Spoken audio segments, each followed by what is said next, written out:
The Pit and the Pendulum by Edgar Allan Poe. I was sick, sick unto death with that long agony. And when they at length unbound me, and I was permitted to sit, I felt that my senses were leaving me. The sentence, the dread sentence of death, was the last of distinct accentuation which reached my ears.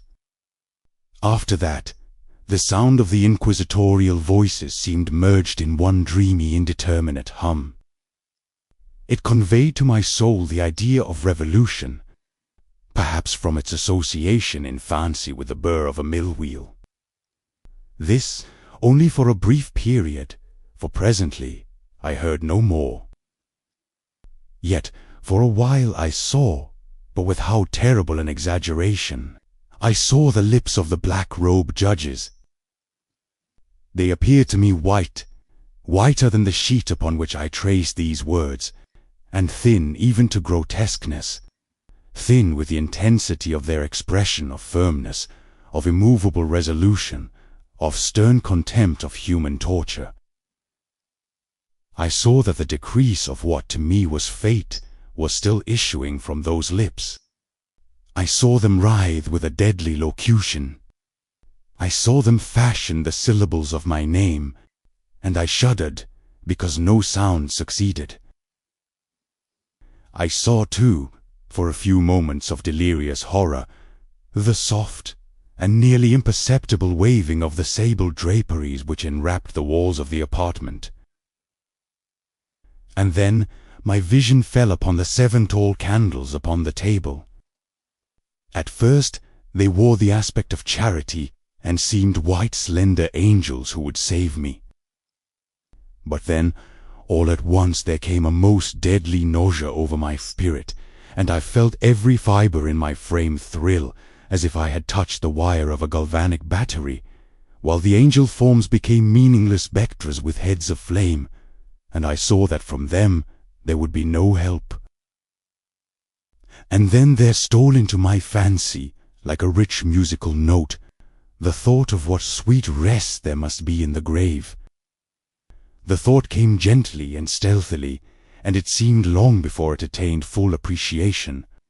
But just as my spirit came at length properly to feel and entertain it, the figures of the judges vanished as if magically from before me. The tall candle sank into nothingness. Their flames went out utterly. The blackness of darkness supervened. All sensations appeared swallowed up in a mad rushing descent as of the soul into Hades. Then silence and stillness and night were the universe. I had swooned, but still will not say that all of consciousness was lost. What of it there remained I will not attempt to define, or even to describe, yet all was not lost. In the deepest slumber, no, in delirium, no, in a swoon, no, in death, no, even in the grave, all is not lost. Else there is no immortality for man. Arousing from the most profound of slumbers, we break the gossamer web of some dream. But in a second afterward, so frail may that web have been, we remember not that we have dreamed. In the return to life from the swoon there are 2 stages. First, that of the sense of mental or spiritual. Secondly, that of the sense of physical existence.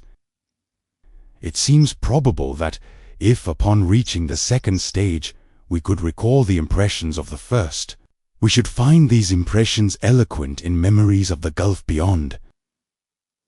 And that gulf is what? How at least shall we distinguish its shadows from those of the tomb? But if the impressions of what I have termed the first stage are not, at will, recalled, yet, after long interval, do they not come unbidden, while we marvel whence they come? He who has never swooned, is not he who finds strange palaces and wildly familiar faces in coals that glow? Is not he who beholds floating in mid-air the sad visions that the many may not view? Is not he who ponders over the perfume of some novel flower? Is not he whose brain grows bewildered with the meaning of some musical cadence which has never before arrested his attention? Amid frequent and thoughtful endeavors to remember, amid earnest struggles to regather some token of the state of seeming nothingness into which my soul had lapsed, there have been moments when I have dreamed of success. There have been brief, very brief periods when I have conjured up remembrances which the lucid reason of a later epoch assures me could have had reference only to that condition of seeming unconsciousness. These shadows of memory tell indistinctly of tall figures that lifted and bore me in silence down, down, still down, till a hideous dizziness oppressed me at the mere idea of the interminableness of the descent. They tell also of a vague horror at my heart, on account of that heart's unnatural stillness. Then comes a sense of sudden motionlessness throughout all things, as if those who bore me, a ghastly train, had outrun in their descent the limits of the limitless, and paused from the wearisomeness of their toil. After this, I call to mind flatness and dampness, and then all is madness, the madness of a memory which busies itself among forbidden things. Very suddenly there came back to my soul motion and sound, the tumultuous motion of the heart, and in my ears the sound of its beating. Then a pause in which all is blank. Then again sound, and motion, and touch, a tingling sensation pervading my frame. Then the mere consciousness of existence without thought, a condition which lasted long. Then very suddenly thought, and shuddering terror, and earnest endeavor to comprehend my true state. Then a strong desire to lapse into insensibility. Then a rushing revival of soul and a successful effort to move. And now a full memory of the trial, of the judges, of the sable draperies, of the sentence, of the sickness, of the swoon. Then entire forgetfulness of all that followed, of all that a later day and much earnestness of endeavor have enabled me vaguely to recall. So far, I had not opened my eyes. I felt that I lay upon my back unbound. I reached out my hand, and it fell heavily upon something damp and hard. There I suffered it to remain for many minutes, while I strove to imagine where and what I could be. I longed, yet dared not, to employ my vision. I dreaded the first glance at objects around me. It was not that I feared to look upon things horrible, but that I grew aghast lest there should be nothing to see. At length, with a wild desperation at heart, I quickly unclosed my eyes. My worst thoughts, then, were confirmed. The blackness of eternal night encompassed me. I struggled for breath. The intensity of the darkness seemed to oppress and stifle me. The atmosphere was intolerably close.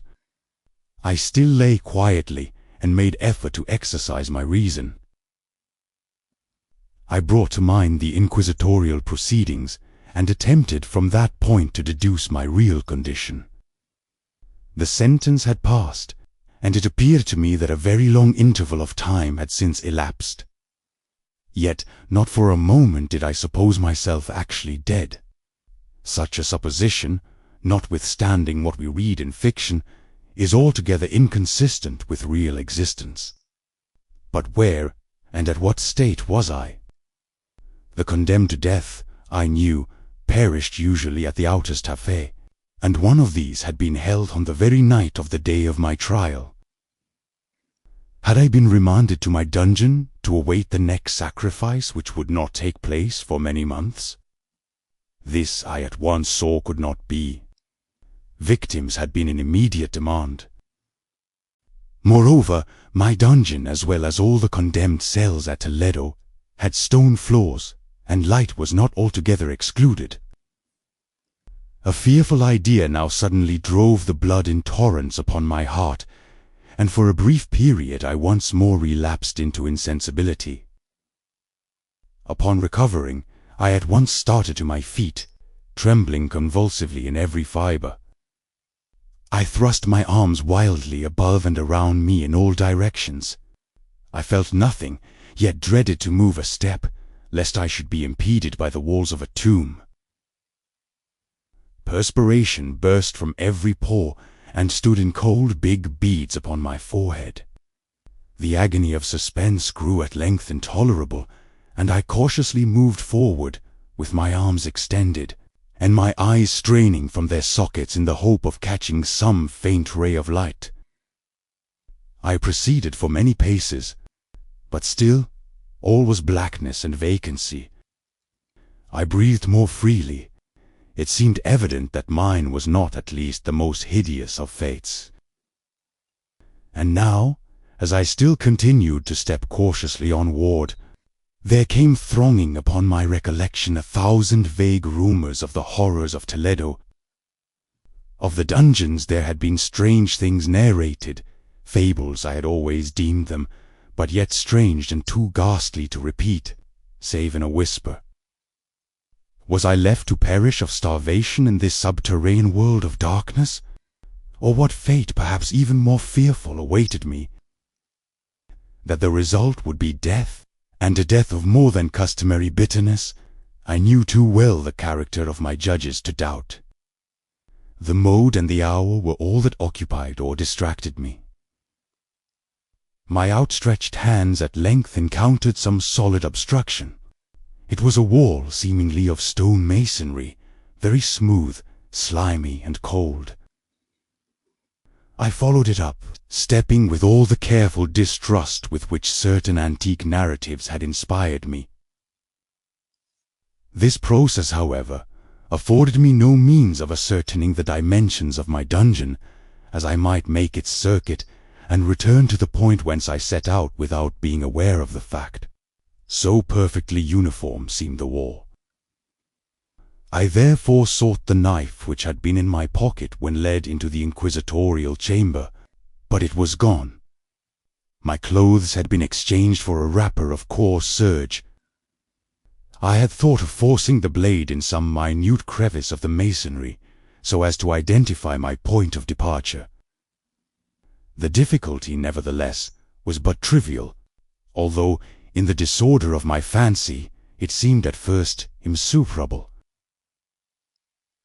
I tore part of the hem from the robe, and placed the fragment at full length and at right angles to the wall. In groping my way around the prison, I could not fail to encounter this rag upon completing the circuit. So at least I thought.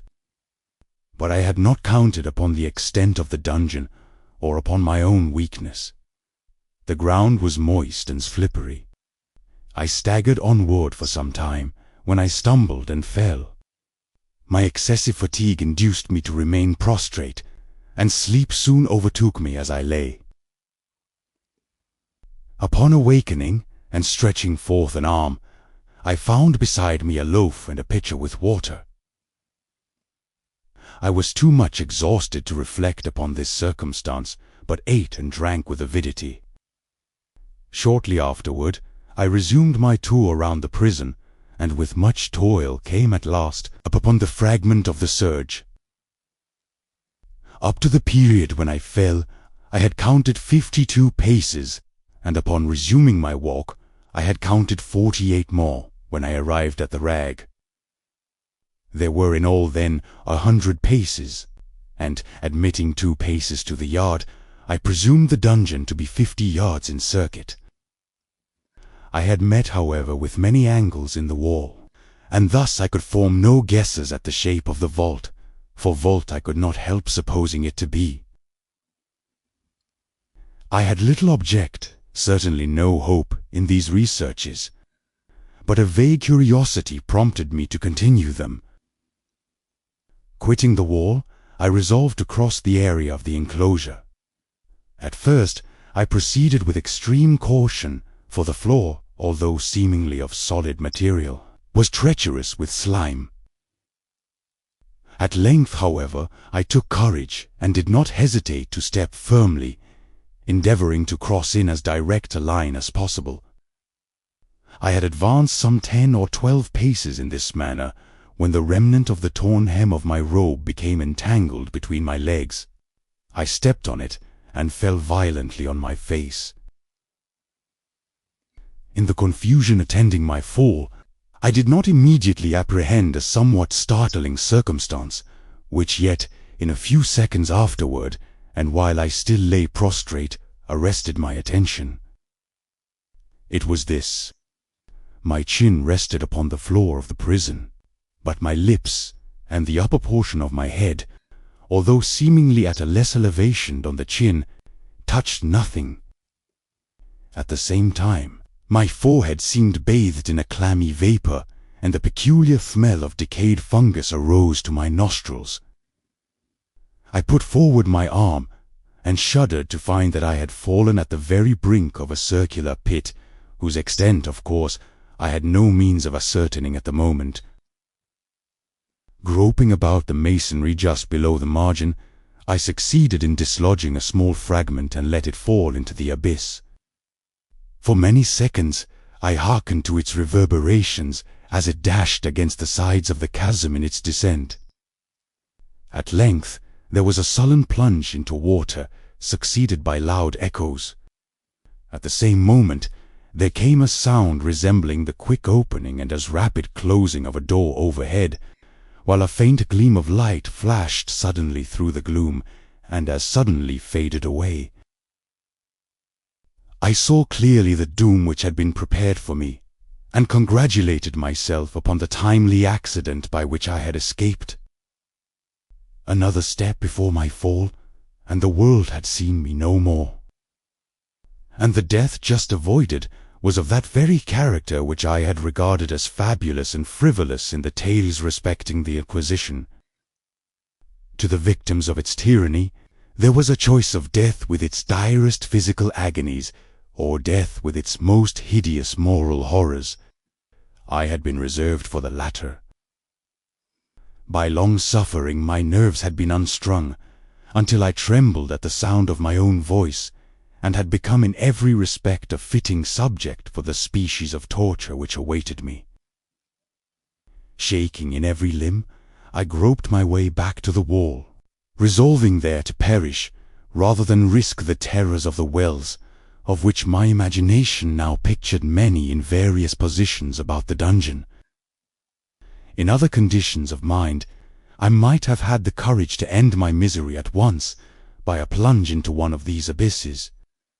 But now I was the veriest of cowards. Neither could I forget what I had read of these pits, that the sudden extinction of life formed no part of their most horrible plan. Agitation of spirit kept me awake for many long hours, but at length I again slumbered. Upon arousing, I found by my side, as before, a loaf and a pitcher of water.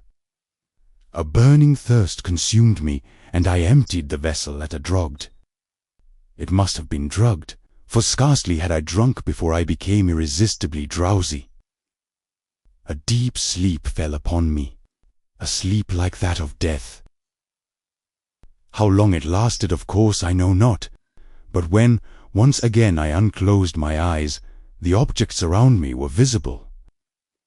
By a wild sulphurous lustre, the origin of which I cannot at first determine, I was unable to see the extent and aspect of the prison.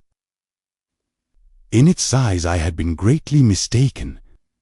The whole circuit of its walls did not exceed 25 yards.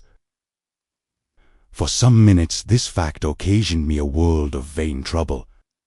Vain indeed, for what could be of less importance under the terrible circumstances which environed me than the mere dimensions of my dungeon? But my soul took a wild interest in trifles, and I busied myself in endeavors to account for the error I had committed in my measurement. The truth at length flashed upon me.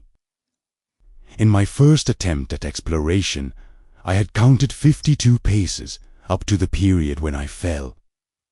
I must then have been within a pace or two from the fragment of serge. In fact, I had nearly performed the circuit of the vault. I then slept, and upon awakening, I must have returned upon my steps, thus supposing the circuit nearly double what it actually was. My confusion of mind prevented me from observing that I began my tour with a wall to the left, and ended it with a wall to the right. I had been deceived, too, in respect to the shape of the enclosure. In feeling my way I had found many angles, and thus deduced an idea of great irregularity. So potent is the effect of total darkness upon one arousing from lethargy or sleep. The angles were simply those of a few slight depressions or niches at odd intervals. The general shape of the prison was square. What I had taken for masonry seemed now to be iron, or some other metal, in huge plates, whose sutures or joints occasioned the depression. The entire surface of this metallic enclosure was rudely daubed in all the hideous and repulsive devices to which the charnel superstition of the monks had given rise. The figures of fiends in aspects of menace, with skeleton forms and other more really fearful images, overspread and disfigured the walls. I observed that the outlines of these monstrosities were sufficiently distinct, but that the colors seemed faded and blurred, as if from the effects of a damp atmosphere. I now noticed the floor, too, which was of stone. In the center yawned a circular pit from whose jaws I had escaped, but it was the only one in the dungeon. All this I saw indistinctly and by much effort, for my personal condition had been greatly changed during slumber. I now lay upon my back, and at full length, on a species of low framework of wood. To this I was securely bound by a long strap resembling a surcingle.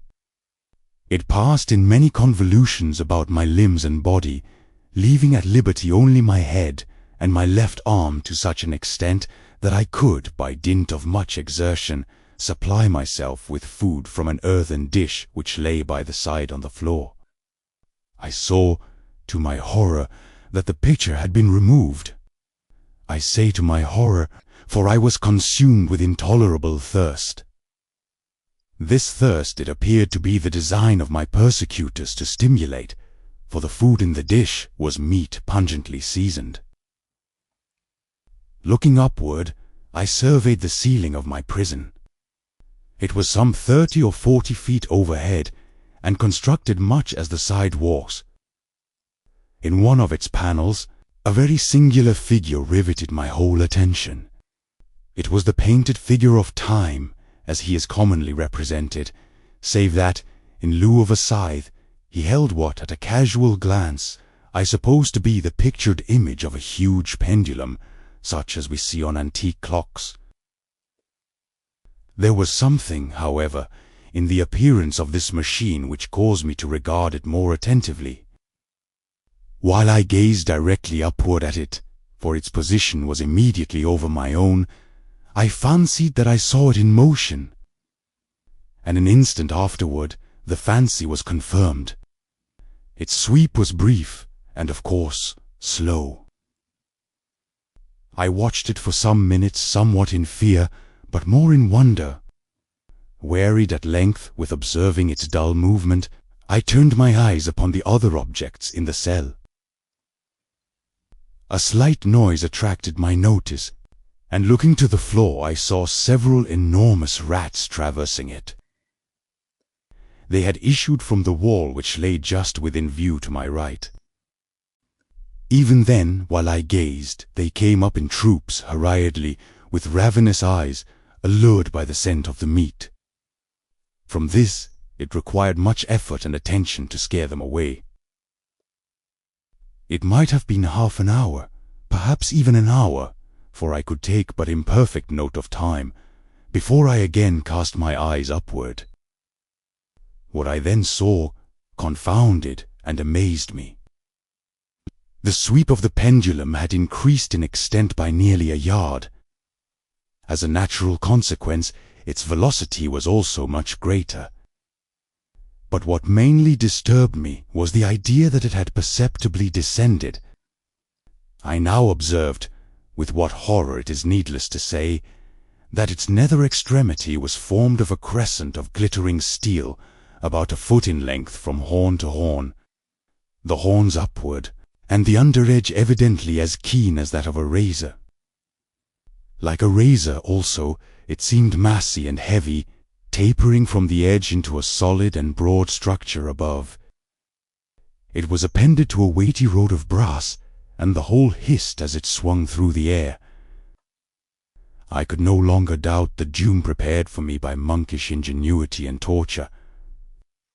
My cognizance of the pit had become known to the inquisitorial agents, the pit, whose horrors had been destined for so bold a recreant as myself, the pit, typical of hell and regarded by rumor as the ultimate tool of all their punishments.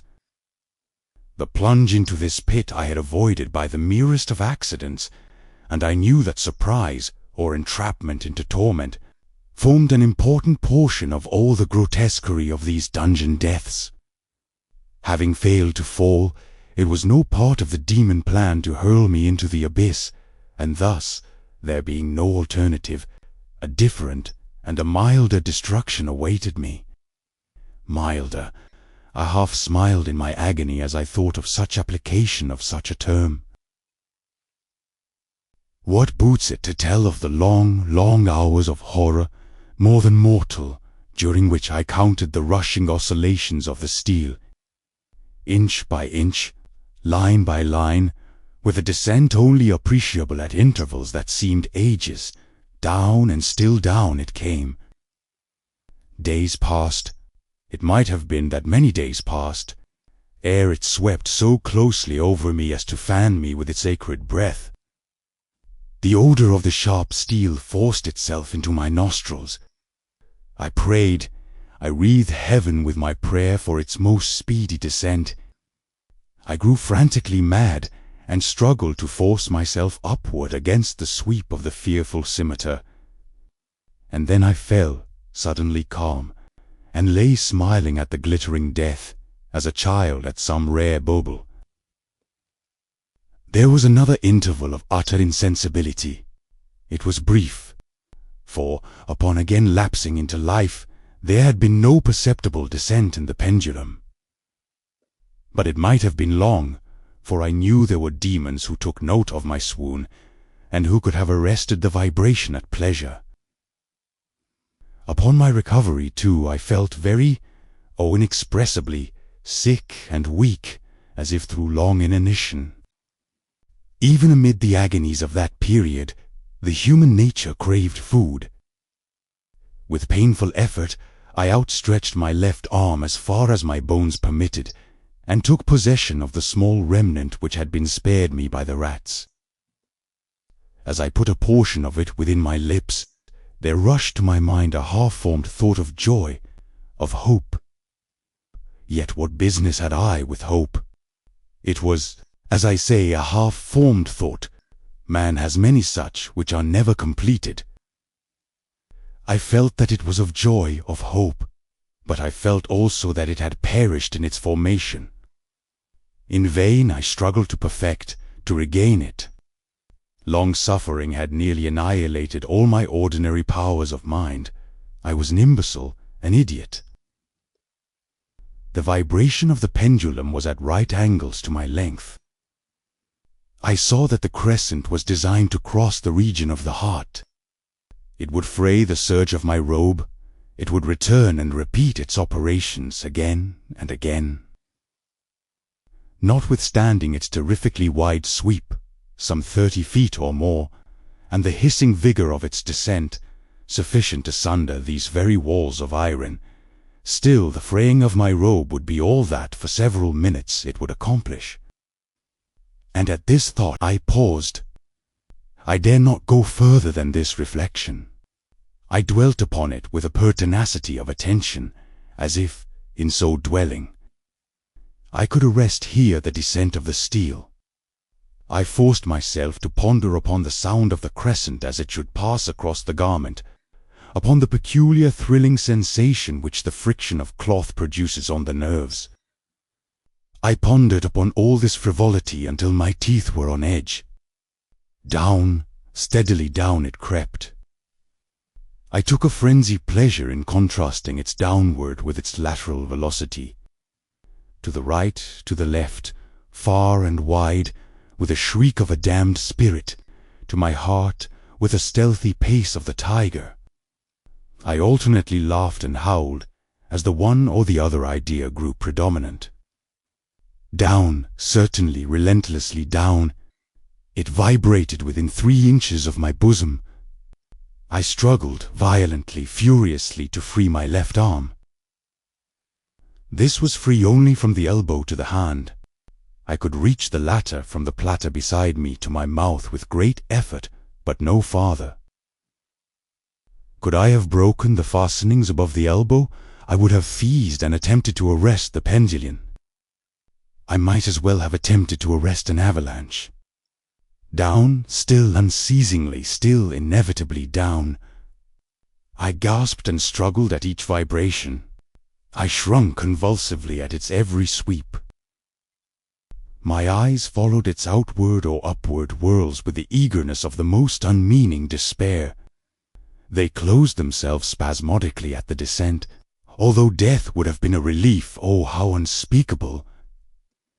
Still I quivered in every nerve to think how slight a sinking of the machinery would precipitate that keen, glistening axe upon my bosom. It was hope that prompted the nerve to quiver, the frame to shrink. It was hope, the hope that triumphs on the rack, that whispers to the death-condemned even in the dungeons of the Inquisition.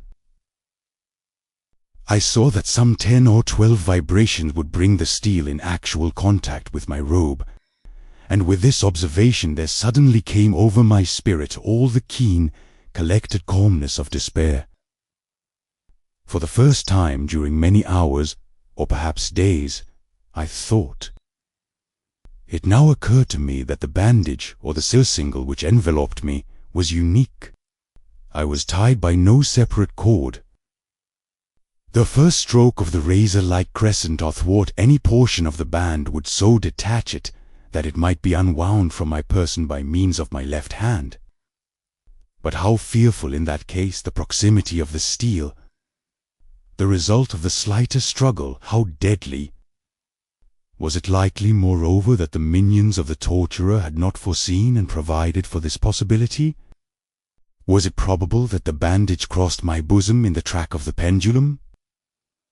Dreading to find my faint, and as it seemed my last hope frustrated, I so far elevated my head as to obtain a distinct view of my breast.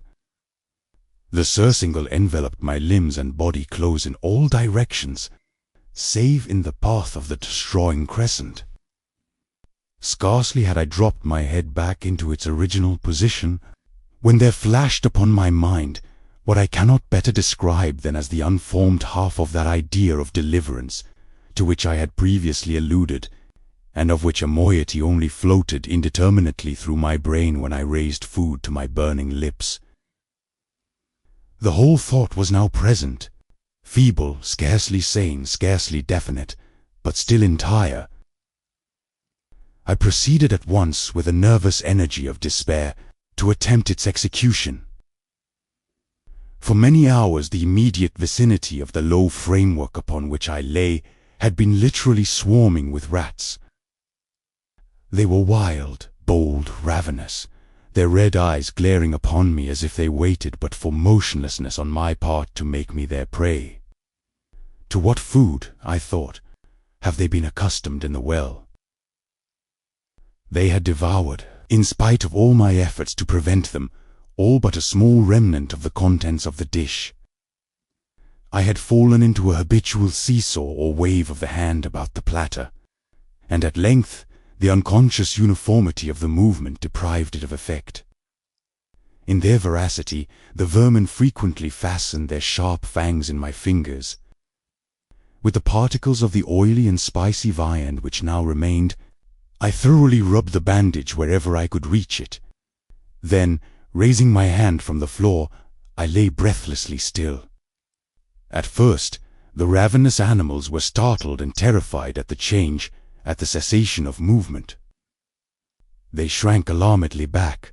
Many sought the well. But this was only for a moment. I had not counted in vain upon their voracity. Observing that I remained without motion, one or two of the boldest leaped upon the framework and smelt at the surcingle. This seemed the signal for a general rush. Forth from the well they hurried in fresh troops. They clung to the wood, they overran it and leaped in hundreds upon my person. The measured movement of the pendulum disturbed them not at all. Avoiding its stroke, they busied themselves with the anointed bandage. They pressed, they swarmed upon me in ever-accumulating heaps. They writhed upon my throat, their cold lips sought my own. I was half stifled by their thronging pressure. Disgust, for which the world has no name, swelled my bosom and chilled with a heavy clamminess my heart. Yet 1 minute, and I felt that the struggle would be over. Plainly I perceived the loosening of the bandage. I knew that in more than one place it must be already severed. With a more than human resolution, I lay still. Nor had I erred in my calculations, nor had I endured in vain. I at length felt that I was free. The surcingle hung in ribbons from my body, but the stroke of the pendulum already pressed upon my bosom. It had divided the serge of the robe. It had cut through the linen anise. Twice again it swung, and a sharp sense of pain shot through every nerve. But the moment of escape had arrived. At a wave of my hand, my deliverers hurried tumultuously away. With a steady movement, cautious, sidelong, shrinking, and slow, I slid from the embrace of the bandage and beyond the reach of the scimitar. For the moment, at least, I was free. Free, and in the grasp of the Inquisition. I had scarcely stepped from my wooden bed of horror upon the stone floor of the prison when the motion of the hellish machine ceased, and I beheld it drawn up by some invisible force through the ceiling. This was a lesson which I took desperately to heart. My every motion was undoubtedly watched. Free, I had but escaped death in one form of agony, to be delivered unto worse than death in some other. With that thought, I rolled my eyes nervously around on the barriers of iron that hemmed me in. Something unusual, some change which, at first I could not appreciate distinctly, it was obvious had taken place in the apartment. For many minutes of a dreamy and trembling abstraction, I visit myself in vain unconnected conjecture. During this period, I became aware for the first time of the origin of the sulphurous light which illuminated the cell. It proceeded from a fissure about half an inch in width, extending entirely around the prison at the base of the walls, which thus appeared, and were completely separated from the floor. I endeavored, but of course in vain, to look through the aperture. As I arose from the attempt, the mystery of the alteration in the chamber broke at once upon my understanding. I have observed that, although the outlines of the figures upon the walls were sufficiently distinct, yet the colors seemed blurred and indefinite. These colors had now assumed, and were momentarily assuming, a startling and most intense brilliancy that gave to the spectral and fiendish portraitures an aspect that might have thrilled even firmer nerves than my own. Demon eyes of a wild and ghastly vivacity glared upon me in 1,000 directions, where none had been visible before, and gleamed with the lurid luster of a fire that I could not force my imagination to regard as unreal.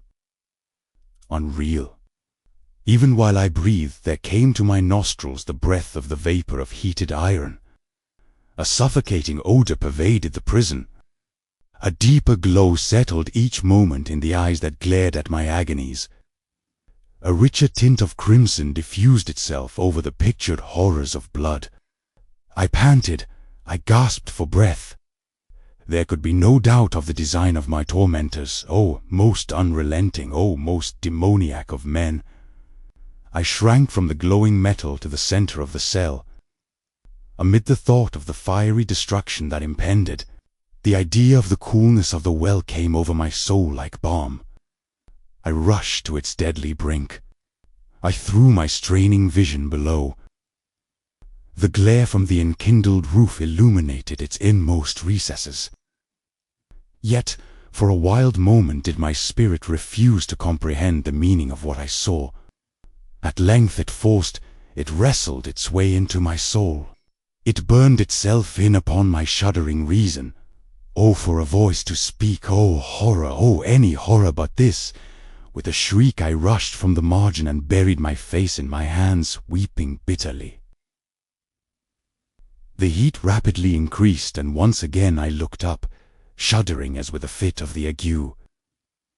There had been a second change in the cell, and now the change was obviously in the form. As before, it was in vain that I at first endeavored to appreciate or understand what was taking place, but no long was I left in doubt. The inquisitorial vengeance had been hurried by my twofold escape, and there was to be no more dallying with the King of Terrors. The room had been square. I saw that 2 of its iron angles were now acute, 2 consequently obtuse. The fearful difference quickly increased with a low rumbling or moaning sound. In an instant the apartment had shifted its form into that of a lozenge. But the alteration stopped not here. I neither hoped nor desired it to stop. I could have clasped the red walls to my bosom as a garment of eternal peace. Death, I said, any death but that of the pit. Fool! Might I not have known that into the pit it was the object of the burning iron to urge me? Could I resist its glow? Or if even that, could I withstand its pressure? And now flatter and flatter grew the lozenge, with a rapidity that left me no time for contemplation.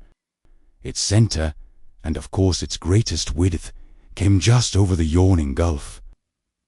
I shrank back, but the closing walls pressed me resistlessly onward. At length, for my seared and writhing body, there was no longer an inch of foothold on the firm floor of the prison.